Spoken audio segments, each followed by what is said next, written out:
From boudin to the best burgers Acadiana has to offer, it's the Lafayette Food Junkie Show on News Talk 96.5 KPEL.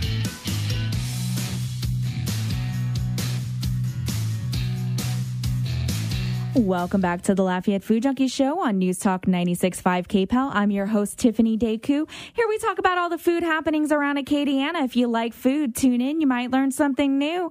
Welcome back, ladies and gentlemen. So tonight's guest co-host, I have been interacting with on Friday mornings on KADN, the morning show for Food Fridays, for the past almost 2 months now, going into 3 months for the Food Friday segment, Jamie Angelle, who co-hosts the morning show on KADN. Thanks for joining tonight. Well, thanks for having me. It's interesting because, I'm going to get to take the reporting reins, the interviewing reins.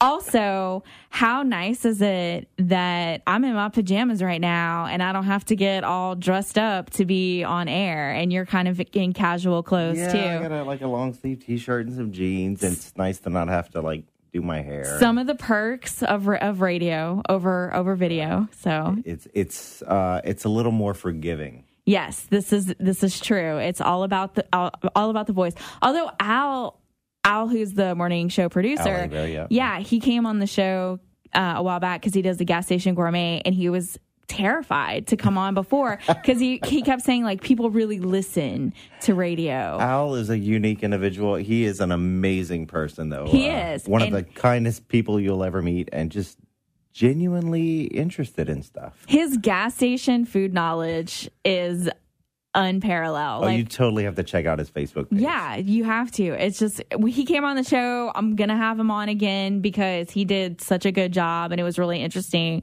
But he is a character. He convinced me he had scurvy when he got sick a while back. And I came into the station that Friday and I was like, is he okay? He has scurvy? I was like, who gets scurvy anymore? He had a and sinus you were like, infection. an upper respiratory infection. Is that what he told you? He's, just send him some oranges, but he's a character. He is such a character. But he's very passionate about food. He's the one who actually brought you on our show, and I'm very thankful for that because it's been super fun, and I get fed breakfast every Friday because a restaurant's always on cooking. Let's be real, it's not really breakfast. Like this past Friday, black drum with crawfish cream sauce. I feel like that can easily be right. I don't know how many people have it for breakfast, but I do. Yeah, I mean we do on the morning show on Fridays. It works. It's fine.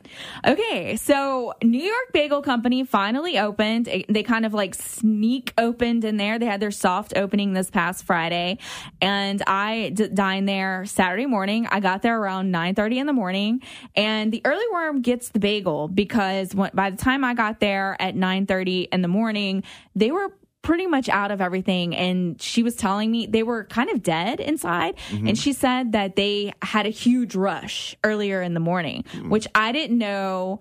Apparently bagels are like donuts and you got to get there early. Well, and it's weird because you don't think that bagels would be like a hot thing here. No, but it is, because that's one of the things that followers who moved to Lafayette ask me about is where they can get a good bagel. They're like, where can I get bagel and lox? And I'm like, you can't get that anywhere here. You can go to Whole Foods, you can get your lox and make your own lox bagels, but you can't just go and get it. But now you can. You have New York Bagel Company. So right, and I'm like a transplant because I left. I'm born and raised in St. Martin Parish, but when I was 24, I left, joined the Army, and came back.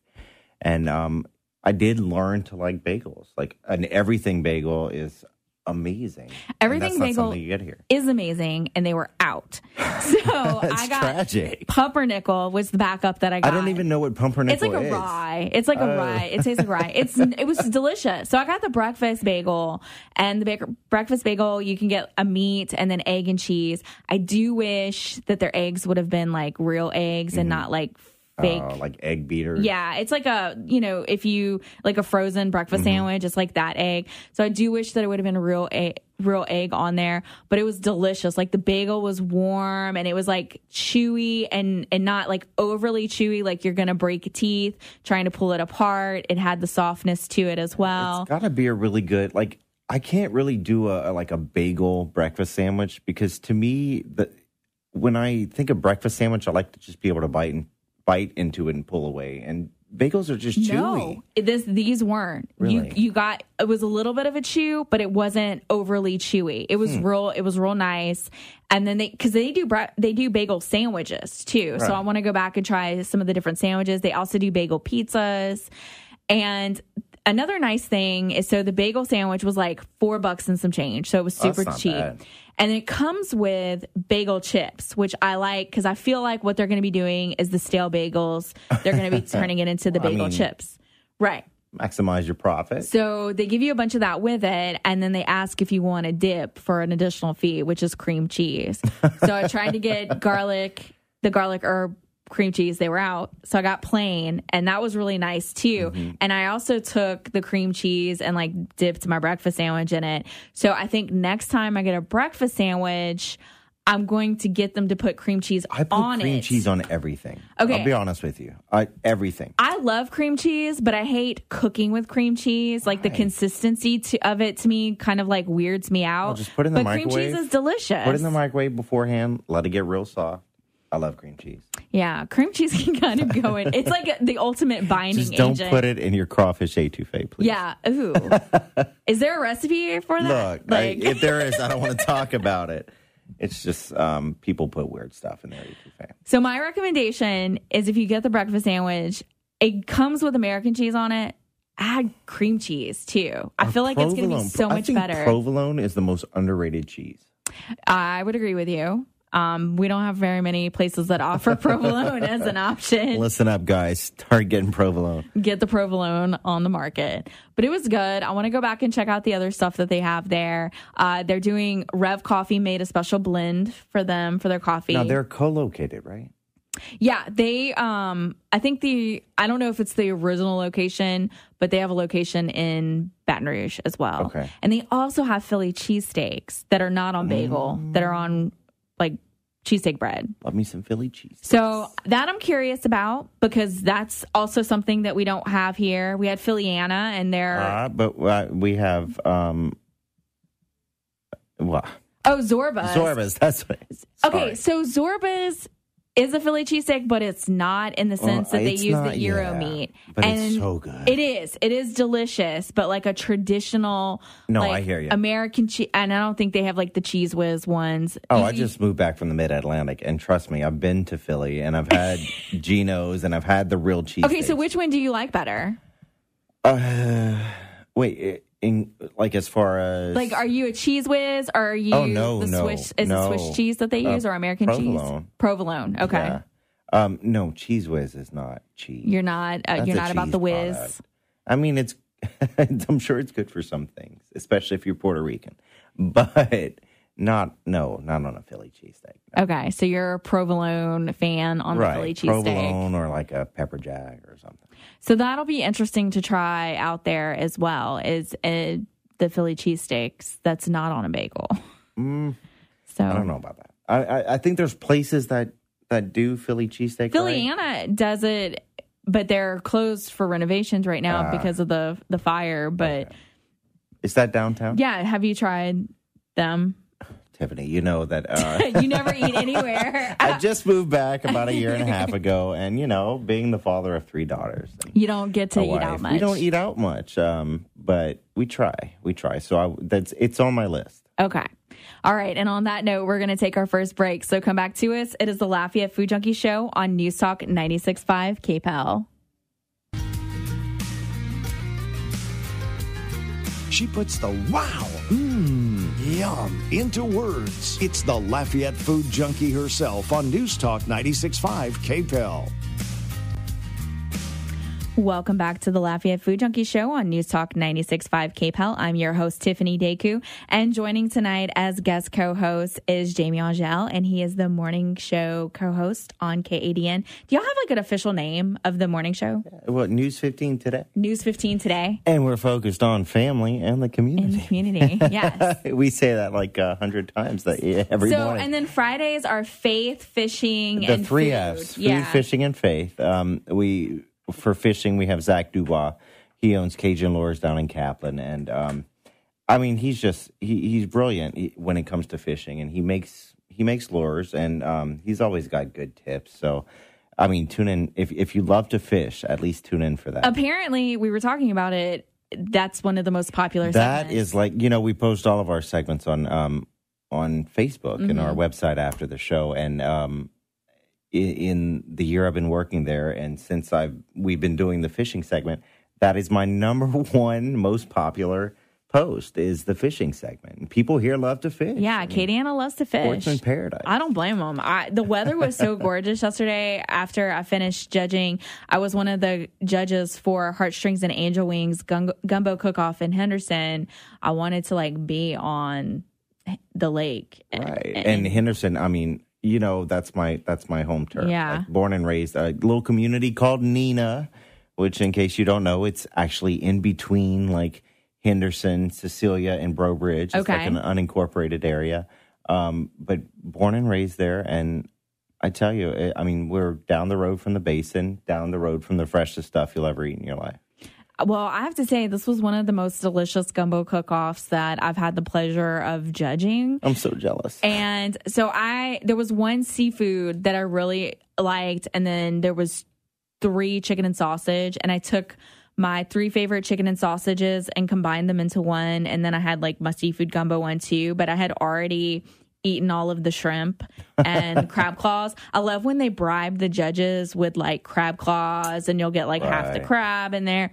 That's my favorite. So I had already eaten all of that out. See, I'm lazy. I like when they just put the crab meat in there. Oh, man. I like the crab claws, but I'm not a fan of then having to dig the crab out. So I kind of just leave it. I don't eat it. But yeah, I'm a fan of a crab claw. So those that are in there, I definitely. So do you know who the winner was? I don't. They didn't announce the winner while we were there. So I didn't get to know that.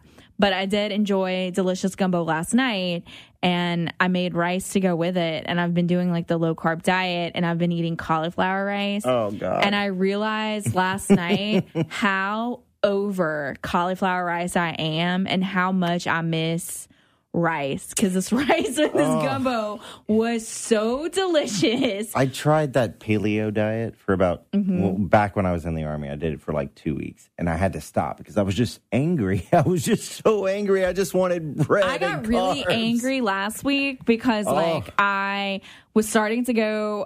Terry Dugal, who co-hosted with me a few weeks ago, is doing the keto diet, and he had went into the Keto Flu that they have it. And he said it scared him and he didn't want to do it. Wait, the keto flu? You get the keto flu once your body starts realizing you're not eating sugar and carbs, and it's when your body is about to start processing the fat into fuel. Your body goes through something called the keto flu, where you get really tired and sluggish. You'll have not okay. headaches and irritability. I haven't had it because I did keto a really long time ago, and I lost close to 100 pounds. So that's why I'm such a proponent of it, and it's the easiest way for me to be able to lose weight. However, since I'm a food writer, I can't I have to eat other stuff. So what I've been doing is kind of doing low carb during the week, and then exercising and watching what I eat, and then I'm also doing fasting, which is also another important component of keto that they don't talk about, but doing the fasting aspect of it too. So that way, on the weekends and stuff, I can kind of eat whatever I want.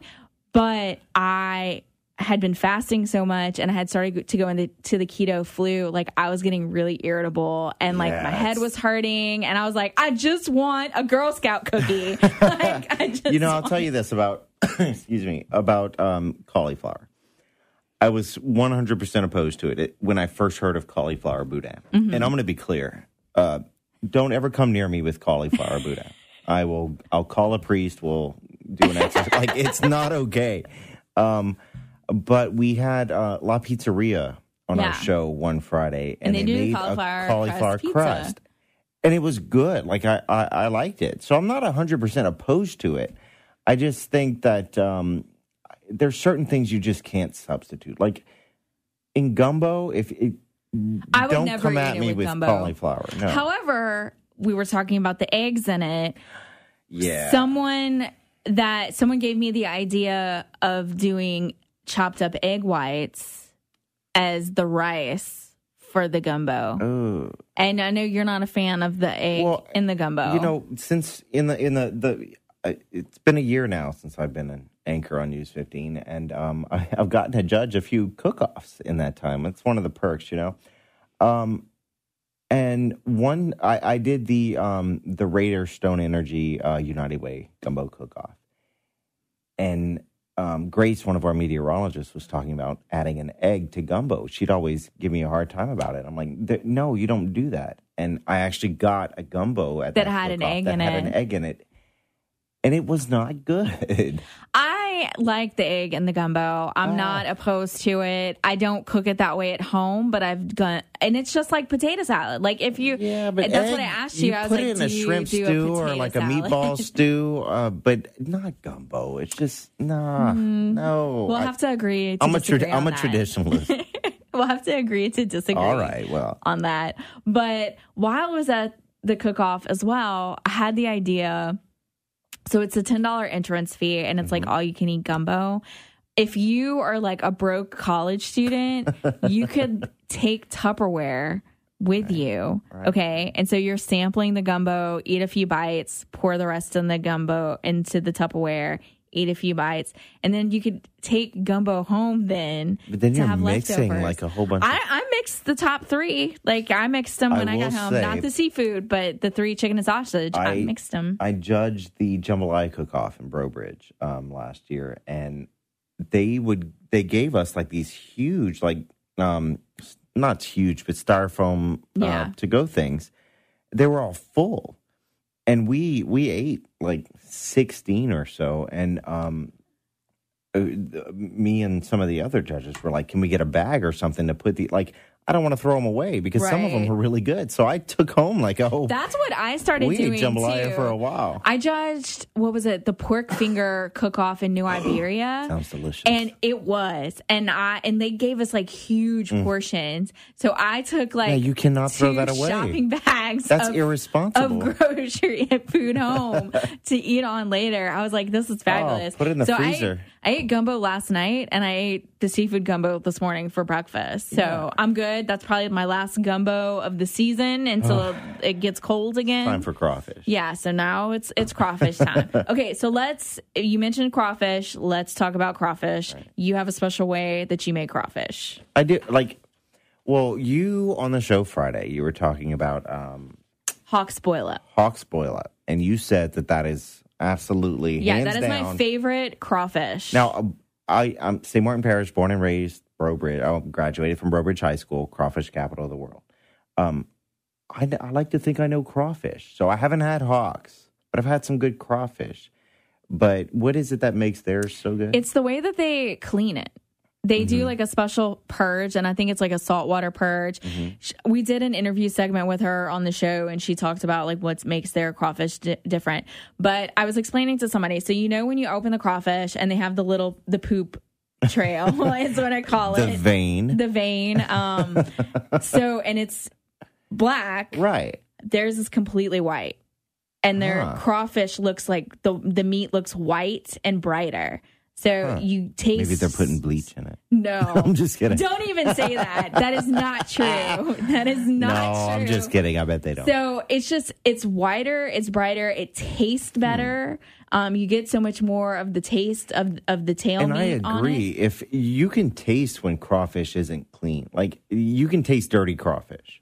And you can taste clean crawfish. And to me, that's very important. When I boil crawfish, I purge it.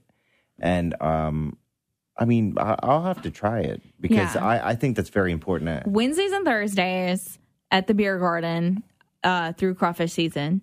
And then they have a restaurant, like a Hawks restaurant that's in the Rain area. And this is kind of like the pop-up version of that restaurant. It's the same family that does it. Right. But people drive out to Rain to go and eat for the same reason. It's how they clean the crawfish. They're going to be at the worst beer garden. She's boiled for Billy Joel. What? And Anthony Bourdain and other. What did Anthony Bourdain say? I don't know. I haven't spoke to her since then. We'll have to give him a call. We'll have to watch the.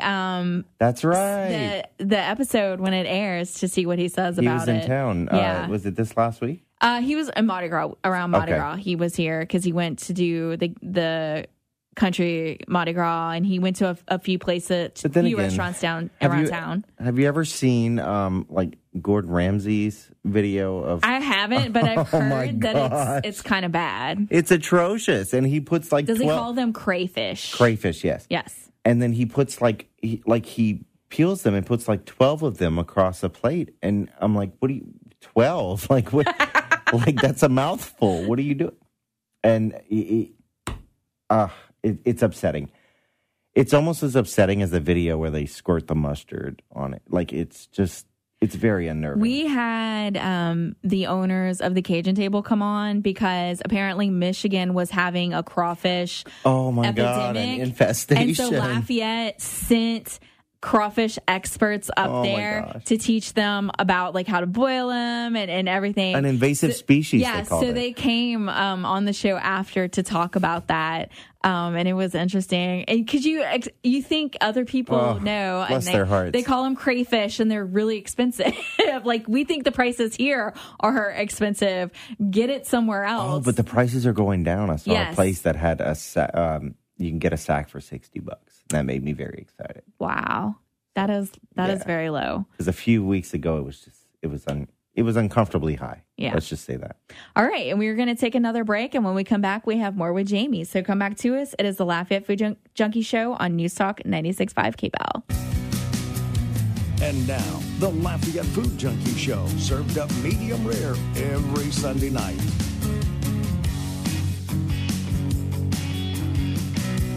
Welcome back to the Lafayette Food Junkie Show on News Talk 96.5 KPEL. I'm your host, Tiffany Daegu, and we have been talking with Jamie Angelle, who is a news reporter, news anchor with KADN. I will get it right. News 15 today. News 15 today. Yeah, look, and it's so past my bedtime.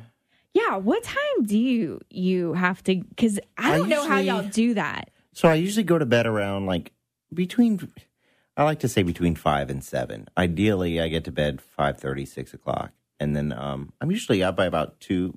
Because y'all get there at like 6 in the, like it starts at 6 in the morning. No, we start at 5. Oh, it start at 5, yeah. So I usually get to work around, ideally around 3, sometimes 4. Man, I don't know how the morning show, because even here, it's like that too with Bernie and Rob. Yeah. They get here so early. It's just like, and then I get there to do the show on Fridays for the 8 o'clock segment, and that's pushing it for me. For you. It's tough for me. Like I have to get up at 6:30. We do a 4-hour show, and you know, especially here in Acadiana and Lafayette, that's unheard of because our sister stations, we'll call them, start at 4:30 and they're over by 7. But we simulcast from 5 to 7 on both our Fox and NBC affiliate. Oh, I didn't know that. Yeah, we're on both channels, and then once the Today Show starts at 7 on NBC, we continue for another 2 hours on Fox 15. So, the only station in Acadiana where you get, more local. And y'all are about to start an afternoon. Yeah, tomorrow we start Focus at noon. Tune in at noon on NBC KADN 15.2, and Taylor Trichet will be anchoring our brand new noon show. First time there's been a new noon show in Acadiana in a very long time, and it's going to be a good alternative. And, Jordan Sandler will be doing weather, and it'll be great, so tune in. All right, and we are getting a new brewery downtown called Sawbriar Brewery, and it's going to be opening soon. And I'm hoping that they have some sour beers, but I'm not holding my breath for that because... Wait, you said sour beer? Yeah, okay. So sour beer is all the rage in every other part of the country except for Louisiana. It has not caught on here. And it's more, it's almost the way that they have to do it. It has to be, and I'm going to get somebody from a brewery on the show to talk about it because I had a conversation with Carlos over at Parrish about this. Mm-hmm. And he said the same thing. Like it hasn't, now Parrish has started to release some sour line beers. But why would you want a sour Sorry, not Parrish, beer? Bayou Teche. Yeah. Oh, down the road from my house. Yes. Got to give a shout out to Arnaville. Yeah, Bayou Teche has started to release some sour beers, but they have to do it separately from how they do the normal beer process, and it's almost reminiscent of wine and how it's produced. And it's just got like, it's more sour, it's more funky. But why would you want that? because I don't like to drink beer in a glass. Tiffany, I'm gonna have to be honest with you. You know what? I'm a Budweiser and Jack Daniels type of person. Like, I don't like any sort of fruit. Okay, and this no is dark why beer. you do not host a food radio show. Oh no, I can't do it. Like, I just like. I like my beer to be a beer. Yeah, see, I don't like beer, really, because I feel like it tastes like bread in a glass. And so that's why I'm not the biggest fan. Well, you're asking for sour beer. But I discovered sour beers, and I really like sour beers. It does not taste like sourdough. It just doesn't sound appealing. They're fruity. Like, I just had one recently. It was like it tasted very tart and cherry. You should try the Limerita. No. That's free. I had a Gose. I always say it wrong. When I went to Birmingham, they have their brewery there has a specific tap room called the Sour Room, and it's like they just do sour beers. And it was a Gusa Limeade or something like that, and it was our Gyosa. I always mispronounce it, but it was like a salty lime beer that was delicious. I took some of those home. Sounds like the michelada. Michelada? No, michelada. Michelada. Oh, michelada. Excuse me. Yo puedo hablar español. I forgot that you speak fluent Spanish. So what that is basically a beer with like and that clamato. And that I like. I've had that before. Right, or like imagine a Bloody Mary with a beer.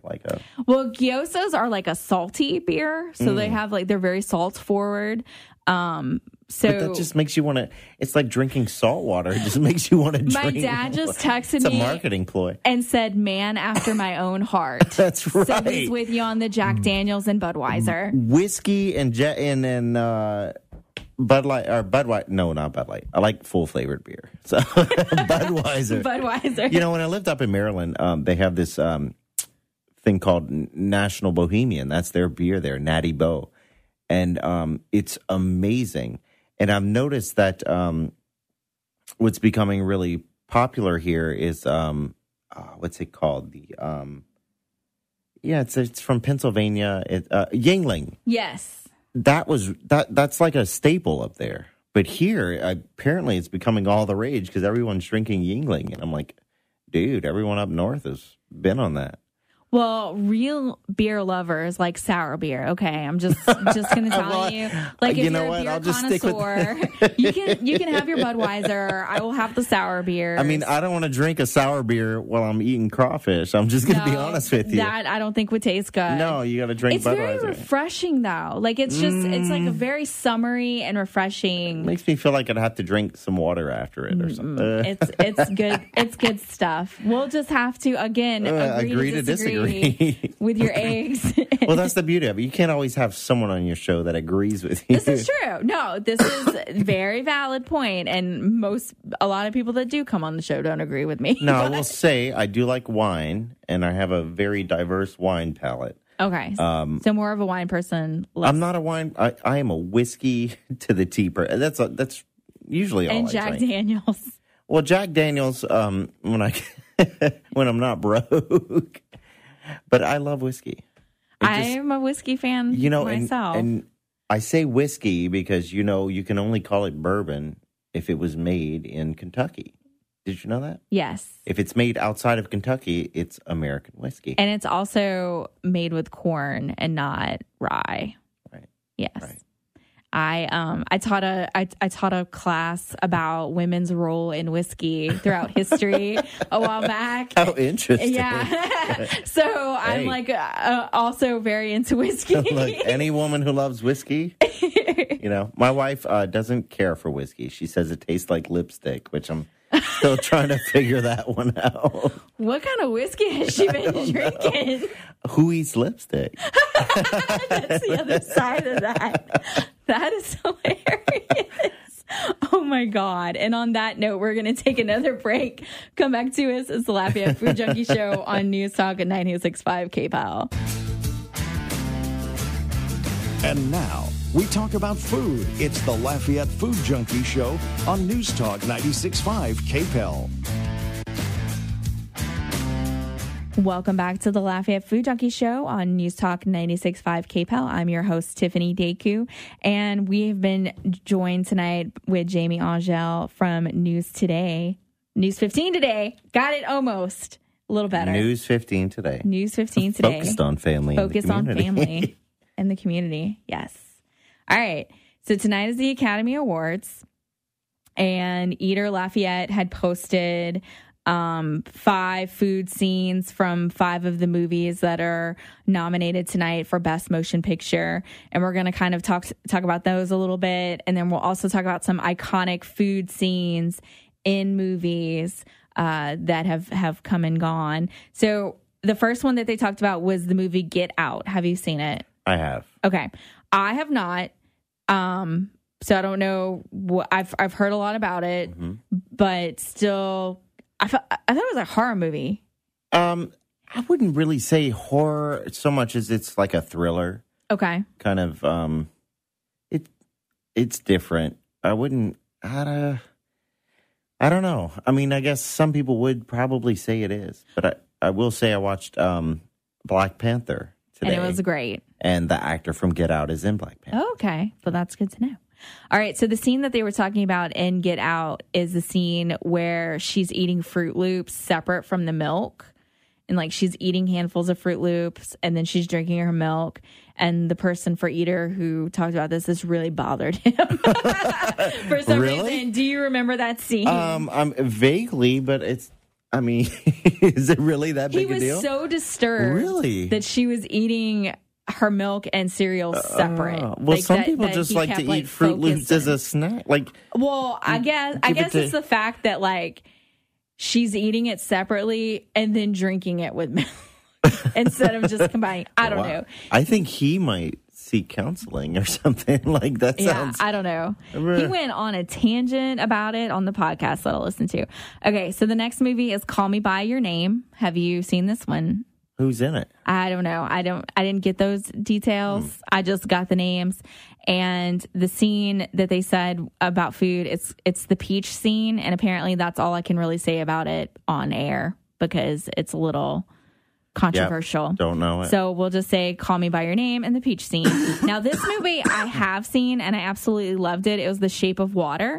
We watched that last week. Yeah. Okay. So the 2 scenes about food in that is the eggs, because that's how she wins over the creatures. She like feeds him boiled eggs. And then also key lime pie. Yes. Which is brought up a lot in the movie. That movie, it was interesting, kind of disturbing. I cried at the end. Oh, so, well. It's supposed to be like a backwards, The Little Mermaid is what it's supposed to be like fabled to be like.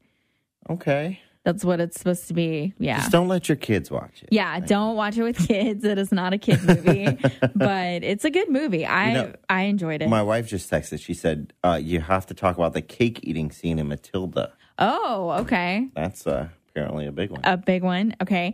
The next movie is Phantom Thread. I also did not see that one. But that's a Academy Award nominee. Yes. Yeah, haven't seen it. So apparently in the movie, it's a fashion designer. He falls in love with a chef. She poisons him with tea and then like nurses him back to health. So Why? The tea poisoning scene sounds like a waste of time. Is what this is about. Also, Lady Bird, another movie that I've watched. Did you watch Lady Bird? I've seen it, okay. But I know that there's some it's a great actress in it. There's a lot of hype around her. It's a great coming of age story. And so the scene that they talked about in it was she goes to a private Catholic school, and her and her friends steal the communion wafers, and they go in like another room and they're just like eating the communion wafers. And that's the scene that they mentioned in that. As long as they're not blessed. They weren't blessed. Okay, and that's good. what somebody walked in, like that was the whole scene, and they were like that those haven't been consecrated. That's like pita bread almost like a. Yeah. I've never so I'm not Catholic, so I've only, I can't believe I'm about to tell the story. I've only tasted a wafer once, and it's really bad. You know what? We should just skip it. Okay, I'll tell you the story off air. But we should talk I have about. tasted it once. You had a list of other movies that we were talking about. We have other iconic food scene movies. So fried green tomatoes. Obviously, it's named fried green tomatoes. They play a place in the movie. But the scene that I'm talking about is the barbecue and how she doesn't let certain people eat the barbecue. However, she's feeding the barbecue to other people because it's human people that she's. I will say that fried green tomatoes are excellent with crawfish cream sauce. Yes. Just going to put that out there. as a side note. As a Cajun, I have to say. Okay. The next movie is The Help. Oh, my God. One of my favorite movies. Which, if you think about it and you're familiar with the movie, you know what I'm going to say. The chocolate pie. Don't eat the chocolate pie. But what I was thinking about was the fried chicken. And she teaches her how to make fried chicken. And the ending, well, not the ending scene, but one of the ending scenes when the woman actually makes an entire meal for yes, the help, and then has her sit at the table because she taught her how to cook it. Yeah, so touching, so moving. That is one of the best food scenes. And then so the next movie is Pulp Fiction, and that's easy. The scene where they're in the diner, the $5 milkshake, which I think all milkshakes are $5 now. So Royale with cheese. Royale with cheese. That scene. So that's kind of what I associate with that Kahuna burger too, because he talks about the Kahuna burger. You'll know that people in Europe eat their French fries with mayonnaise. Yes, and vinegar. Gross. I like malt vinegar on my fries. You know, I've known people who like that. I just no. So you're down for the mayo, but not down for the malt vinegar. I'm just not a big vinegar. Like, I don't like. Ooh, I love vinegar. I hate to say I don't like Tabasco. It's too vinegary. Yeah, I'm not the biggest Tabasco fan either. I like Louisiana hot sauce. Yeah, not a big fan of Carolina barbecue either. It's too vinegary. Yeah. All right. And next movie is Julie and Julia. Obviously, another big food one. It's about a food blogger who works her way through the joy of cooking, and it flashes back to Julia Child, and then her kind of finding herself in cooking these recipes that Julia Child. Meryl Streep is up for like her 21st or something Academy Award. Okay. She probably has a room of all the awards. Take a break. Let someone else win. I love Meryl Streep. She's awesome. Too. I feel like but my goodness. She's like, this is my award room. Right. And you walk in and it's a closet. It's a walk-in closet. You know, it's a huge achievement just to win one Academy Award. To win two is kind of unprecedented, but she has all of them. Every year she's nominated for like, it's like the New England Patriots going to the Super Bowl. It's upsetting. And then the last movie that I had on the list was A Christmas Story, with the scene where the dogs eat the turkey and they end up going eat Chinese food for Christmas. Yeah, so that's a classic food scene. And then you had mentioned 100-Foot Journey. Oh, I love that movie. Yeah, and it's a very food-forward movie in that there's an Indian restaurant next door to a 2-star Michelin. She's trying to get 3 stars. Well, I think she's got one. I think she's trying to get her second Michelin. She's trying to get another Michelin star. Yeah, and it's a beautiful movie because when you watch it, it's just about these two clashing cultures, and you know, it's good. You should watch it if you haven't. Okay, so talk about this cake scene in Matilda, because I haven't seen Matilda, I haven't. You haven't watched it either. So I just know that these kids are like in this school, and these people, the people at the school treat them badly, and something with cake. I don't know. We can also mention Cool Hand Luke, where he has to eat like 50 boiled eggs. Is that the movie? Is that what I'm thinking about? Is that correct? I don't know. I don't know. That one. That just pops into my head. My dad is like texting me movies, and I feel like he would have mentioned Cool Hand Luke. What's the one with Bradley Cooper that came out in the last year? I'm blanking on the name. I've watched it. Yeah. I've watched the movie. They're about to have a new series come out. It's called Sweet Bitter, and it's going to be on Stars. And we talked about, it's based on a book. And we talked about it on the show when Jaquay Johnson came on the show. She's a server, and the book is about a server and like her life in the food world, and they're turning it into a series on Starz. So that'll be interesting to check out. Definitely. You know, it's going to be interesting to check out. The Hardy Party? The Hardy Party? Yeah. I'm looking forward to it. So the Hardy Party is happening on March 16th at Vermilionville, and tickets are available now. You can go online at Camp Encore and get your tickets for that.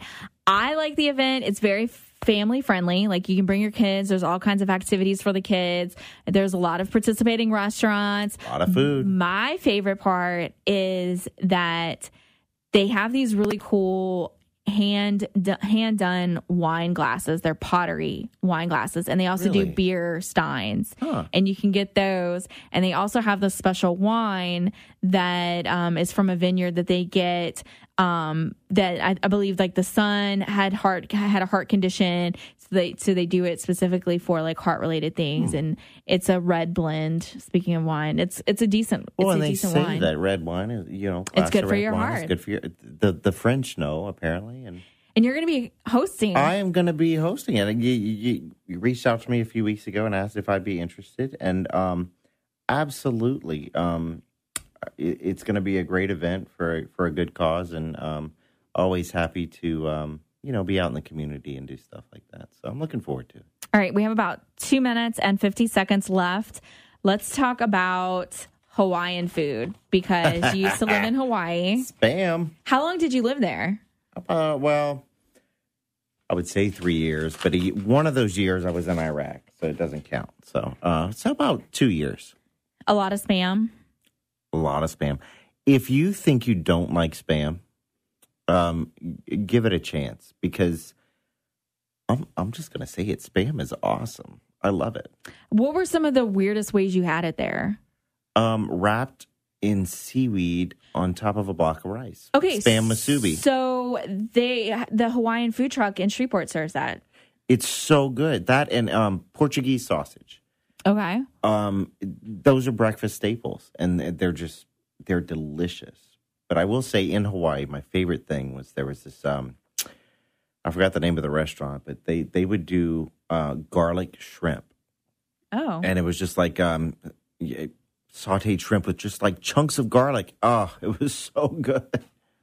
Man, did you have the most amazing sushi that you've ever had? Was it? Because I remember when I went to San Diego, the sushi was so much better than it is here. You will never taste tuna like you would in Hawaii. The poke. Speaking of they poke, just opened up the poke place here. What's it called again? I think it's Poke Go or Poke Go. Yeah, Poke Go. Poke it's basically cubed up ahi tuna, mixed with different things. It's so good. Like, it's hard to describe because it's not like anything you eat here.